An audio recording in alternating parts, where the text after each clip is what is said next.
Welcome to Bed Crime Stories podcast. I'm your host, T.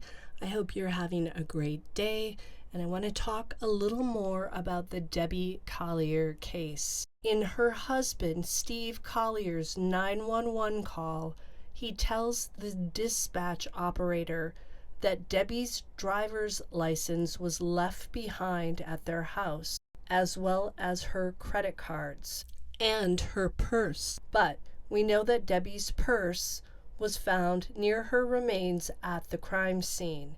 It also sounds like Steve Collier was mostly telling the dispatcher what his stepdaughter, Amanda Bearden, told him. In the video inside the family dollar store, we see Debbie Collier reach into her blue purse to pay, but then suddenly she digs into her pocket and pulls out a card, which she uses to pay for the items. I don't know about you guys, but I keep my driver's license and my debit and credit cards in my wallet, and I keep my wallet in my purse. Also, I never leave the house without my purse because I know I need my driver's license to legally be driving on the road, and I need my wallet. Does anyone else find it odd that Debbie left her home with her blue purse, but apparently without her driver's license and at least some of her credit and debit cards? I'm getting the feeling that Debbie left home that Saturday with someone else in the van.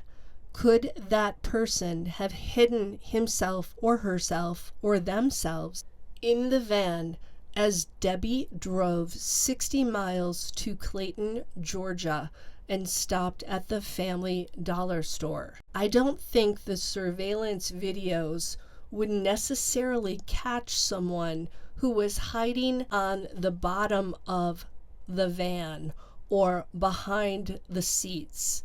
And perhaps Debbie Collier was given a shopping list and one of her debit or credit cards by the perpetrator or perpetrators to use in the store. Hence the reason the card was in Debbie's pocket and not in her purse where she normally keeps it, because that's where she went first to find a means to pay for the items.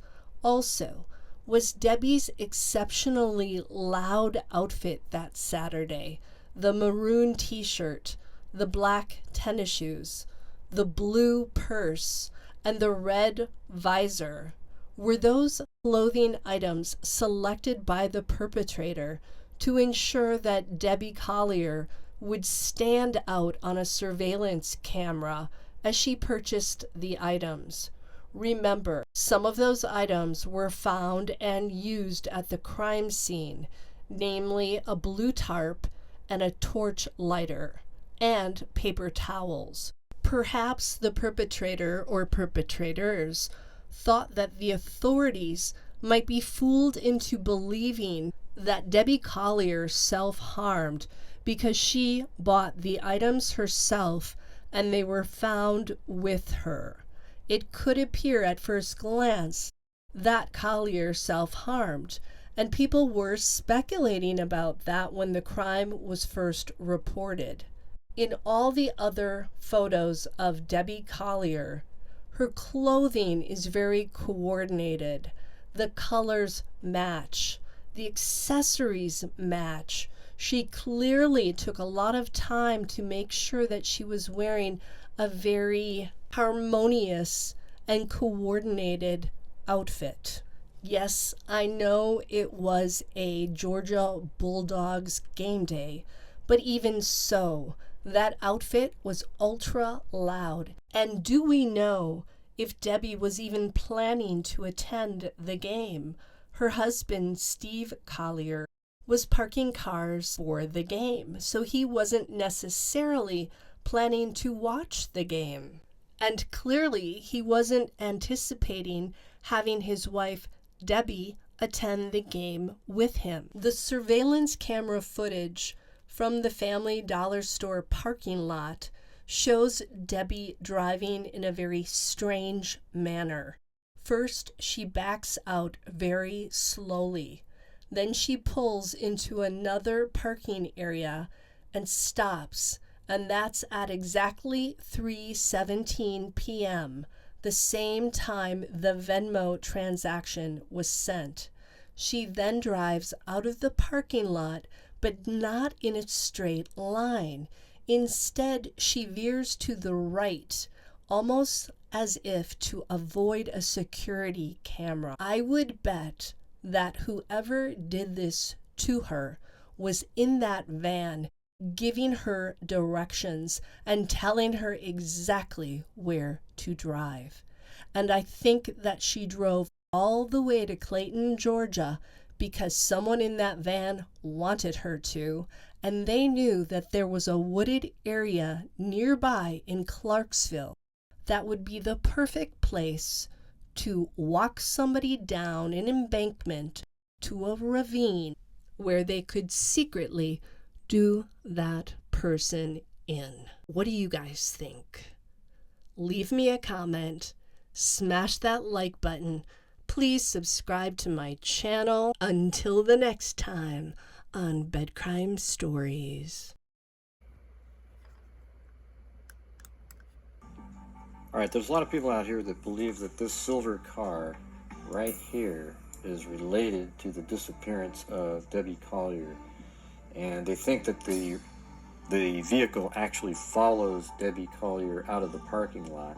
You know, the timing of some of the movements are a little interesting, but you can see here is the silver vehicle, and this is Debbie Collier's vehicle outside of the Family Dollar store. If we move forward in the video, let's get to a point where I have a clock down here that gives you the time approximately. We don't know exactly if it's 3:09 and 30 seconds or not, so I just went from 3:09 to 3:19, a 10-minute window here. So right around, like, I believe it is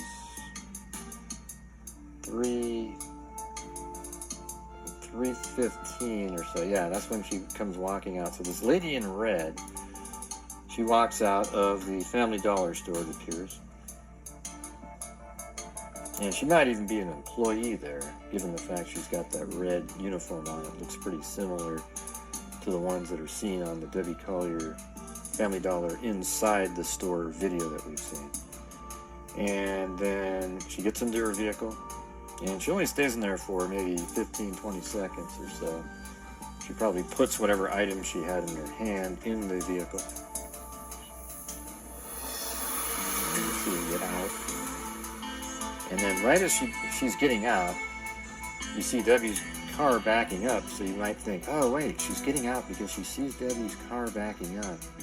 And this is a signal of some sort. So then she walks into the Family Dollar over here. And then it appears that Debbie's pulling over to stop and wait for something. Okay, so she parks her car right there. So now Debbie Collier's vehicle is right here in this location. Right there.